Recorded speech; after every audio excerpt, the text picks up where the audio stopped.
Hi, Danielle. How are you today? Doing okay. How about Yeah, you? I'm good. Thank you for asking. I appreciate that. Um, Before we get into the nitty-gritty of the day, just a reminder, everything here is confidential. And I wanted to just do like a check-in and see how things have been since we last saw each other. Were you able to get to your meetings? Got to one Okay. and but then, I had some people stop over and one thing kind of led to another and I feel like I went back to square one. I feel like I go back to square one. Okay. I have to say, um, just want to put it out there that it's not square one because every time you do something different, it's a step in the right direction. So I hope you can Thank hold you. on to that and feel it yourself. Thanks. Um, so today I want to talk to you about some coping strategies like we talked about last time. Okay. Um, we have two sessions left. So between this session and the next session, I really want to try to get to know what things that you can hold on to that would help you cope in replace of the meth. How does that sound to you? That sounds good. Okay. Definitely. So I know you're in a group, yeah? Hmm. Um, is it a faith-based group? No, No. not Okay. really. Not really. Do you have any kind of like, are you attached to any faith? They talk a lot in group about having a higher power, Yeah. but I believe in God. Okay. All right. That's cool. How is that relationship going?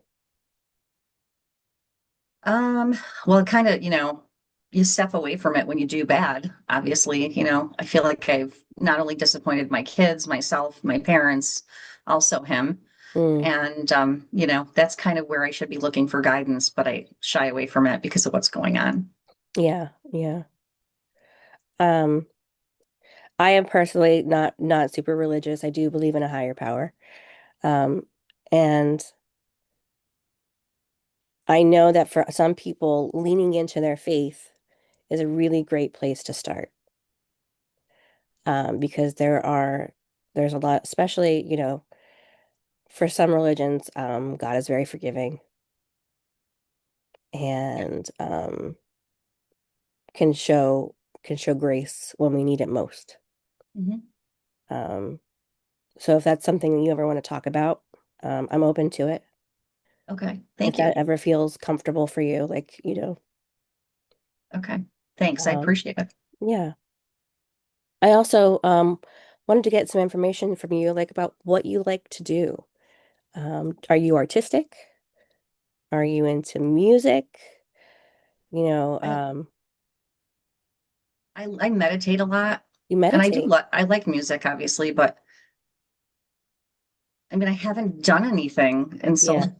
I kind of feel stagnant. Like there was things I used to like to do, and I haven't done them in so long. Like what? Um, well, I wanted to write a book Hey, and had some ideas and jotted them down on paper, but it just, I don't even know where the notebook is now. It's kind of like that situation. So I like writing. cool. Yeah. Do you like to write about what's going on in your life, or is it like fiction or It's more, it's not fiction. It's more about what was about choices and what led to those choices, basically. okay, Yeah. that's really So like, interesting. um, and it started, when I was really young. Like my grandfather passed away when I was 9, Hmm. and he was like the man. He was the guy. My dad was, more of like the disciplinarian, and then it became my dad. Hmm. And then when I was like 15, my dad left my mom, and so it wasn't my dad anymore. And it just kind of bounced around. Like I always, kind of was looking for that stability. And Yeah. it was supposed to be called I Finally Picked the Right. And then it was like dot, dot, dot. So, and it was just going to basically tell the journey of how I thought I picked the right guy over and over again. And, Hmm. uh, and it really had nothing to do with any of them. That's really cool. But you can't find that notebook now. It's somewhere probably. I just don't Yeah. know where. In the hoard. I think it would be great if you could find a few moments a day just to write anything. You could it could be a continuation on this wonderful idea that you have. Or it could just be, like a journal, just like, your feelings, your emotions. For some people, that's really, really helpful to write down because it's like a release. Have you ever done that before? Well, in group, they want us journaling. They Yeah. suggest it strongly. Okay. And so, but sometimes I notice like I'm writing like just negative stuff instead Right. of like, the glass is half empty, instead of the glass is half full. And then like, I just don't want to reread it. I just kind of put it aside because I'm like, wow, spewed out a bunch of negativity today. And I guess Yeah. it's good because it's getting it out in a way. So yeah, it is. It can be really good for some people. I know that they write down all the bad things and then they can put it aside and they feel lighter afterwards. Hmm. But that's not the case for everyone. Yeah. So I'm wondering, like, because it sounds like it's not the case for you. Every once in a while, I'll feel like a sense of relief just because I wrote something like some poison on paper is what I call it. Yeah, Um, and then at other times it just, like I'll go back and reread it and be like, what in the heck am I? Wow, negative Nelly over here, mm, and I think to myself, like, I should be writing something positive. And then I kind of feel worse. Like, how come yeah. nothing positive is coming out on You, paper? you know, I I'm hearing a lot of judgment of yourself, a lot of self-judgment when you say that. I had a supervisor once tell me that I was shitting all over myself. Um, and so just I should do this. It should be like that. It should, and it's not helpful. And I'm just wondering if we could try to reframe that. Um, and we can reframe it just by noticing that it's a judgment, right? So you're writing something authentically that needs to come out. And and then you go back to it and you're feeling judgment towards it. What is another way to look at that?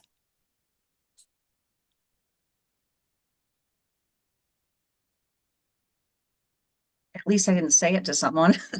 Okay, okay, Um, I think ultimately it is a release. I mean, that's a good term for, what it does, because it does make me feel a little lighter at times, okay. when I'm actually writing it. So, I mean, I kind of have to look at it as if I hold it in, I'm just going to use over and over. You don't want to keep that negativity inside you because it's just going to build. Hmm. Yeah. Right. Mm. And um, what do you think about the idea of it not being for rereading? Yeah, I don't know why. Sometimes I'll go back and reread it. Sometimes I will, sometimes I won't. But yeah, I mean, I don't have to, obviously. I wonder if you could have, just a separate notebook that is not for rereading. You turn the page every time and write something new, and then you can let it go. How Good does that idea. feel to you? Too tempting. I don't know. I mean, I can try it for sure. Yeah, I mean, it sounds good. right, right. It really does. But what's going to stop me from reading it is what I guess I have to figure out. Like I have Yeah, to like that's convince myself like it's just don't even do it. what's I think the question is, how is it helping you to reread it? It's not really. Yeah, yeah, it's really not. If anything, it kind of makes me feel worse sometimes. Yeah, I can imagine that would make you feel worse, going back and revisiting feelings we're so negative and that you probably hold a judgment about having in the first place. But Hmm. we don't have control over what our feelings are all the time and what Right. our thoughts are all the time. Yeah. And letting them go is so important. Letting them pass. But I know you said you meditate, right? Hmm. I try to at night. Um, so when you meditate, do you focus on keeping an empty mind or do you focus on letting things pass by? So it's a guided meditation for like Okay. relaxation. So I focus just on the parts of the body they're talking about so that I can relax so I can sleep. Okay. So it's, I mean, when I have fleeting thoughts, I just try to focus again on what, the person is saying, like, feel the ends of your You just, toes or, right, turn back to it, let it go. yeah, exactly. Um, I wonder like if this journal could be the same idea Okay. where you're just it's coming into your head and then you're letting it go. That's actually a good way to think about it. And then Okay. you go back to focusing on, you know, what's left, which is focusing on the present. Yeah, that's a really good idea. You can just guided writing. I kind of Guided never writing, right? reread. Yeah. Um, and that way, as you progress in your journey towards healing, when things get harder, you can maybe learn to turn to the writing, Okay. It's you really, know. yeah, I definitely think that would work. And I just want to say that I am really proud of you for going to group, even if it was just one time. Thank you. I was, I talked myself into it, and then the other one I talked myself out of it. We can do that to So ourselves. I think it's really easy to convince ourselves not to do stuff. that's when you should go. That's when Right. don't think you need to go. When So you don't think you need it is absolutely the time to go, oh, I should go. I should go. Yeah. Um, so I would like, so I think we're going to wrap up for today. Okay. Um, how do you feel with what we've done today? We've talked a little bit about reframing how we Yeah. think about things and not to should on ourselves. Right. I love that. That's funny. Um, and then we talked about, the writing, the guided Mhm. writing. It's, yeah. I mean, I'm going to try it Yeah. for sure. I Yeah. would love to hear about it next time. Next time we will be wrapping things up and Okay. moving you to the next step. Okay. Um, but I would love to hear about it next time, and I would love to hear more about you going to group next time. Okay. Thanks. All Definitely. right? All right. Sounds good. You have a great day. Thanks again. You too.